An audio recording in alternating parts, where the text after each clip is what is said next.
फसल बीमा दाबी रे जिलापाल कार्यालय आगे चाषी धारणा गोटे पटे आज आरंभ होईछि कृषि जंत्रपाति मेला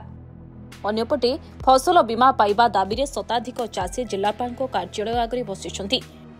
अदिनिया लघुचाप वर्षा चाष उजाड़ी देछि। धार खरच करी चाष करथिले बात्या वर्षा सबु उजाड़ी देला। फसल बीमा मिलिलानी अभियोग करिले भी दुख बुझिबाकू केही नाही एभली कोहबरा कंठरे कहिसन्ति चाषी। ना आमर आसते ओरबर सिंह जीपुर आसी कि जेनेराली फसल बीमा आमर जो प्रोविजन अच्छी आमर डेपुटेड प्लानिंग थ्रू आमर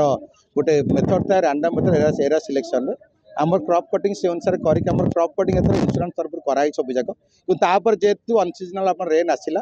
एवं आमर जी प्राय फोन कॉल जाइए जोटा जहाँ थी आम इंश्योरेंस वाला इनक्वारी कर रेकमेंडेड लिस्ट जीपी जाइए ओरबर सिंह लिस्ट देखिए जना पड़ो एक्चुअली इंश्योरेंस जाइए ना नहीं मुझे आप थ्रू कही रखे आम इंश्योरेंस गोटे पार्ट किंतु आप इनपुट सब्सिडी आ गोटे पार्ट जो आम एसआरसी मध्यम कराए जो आरएमएन करती है सो इंश्योरेंस में आम जीपी वाइज आम दि जाए सहायता दि जाए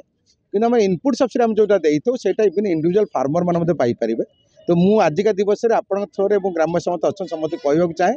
जो चाषीर जो समय आप लॉस होची से समय कंसर्न आरआई और तहसील अप्रोच करा आम इनक्वारी कर सरकार तरफ जी आम इनपुट सब्सिडी सहायता राशि अच्छी है निश्चित रूप प्रदान करा इंश्योरेंस बाद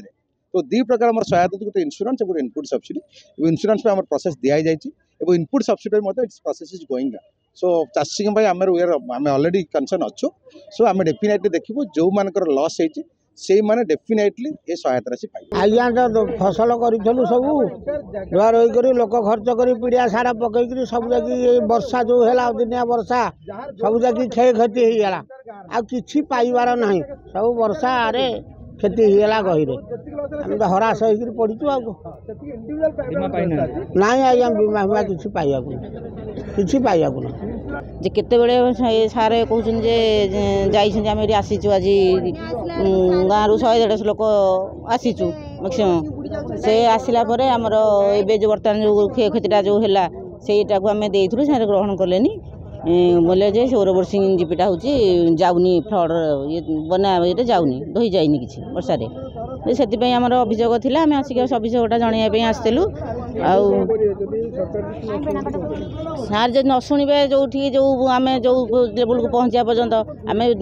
दौचु ना बीमा दौचु जो आम चाषी आम बचू ना नहीं आम जो पर्यंत जहाँ करवा कथा आम सार करूँ आ ना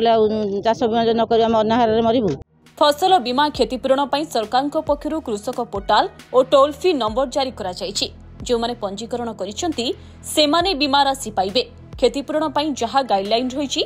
से अनुसार पदक्षेप नियाजिबो।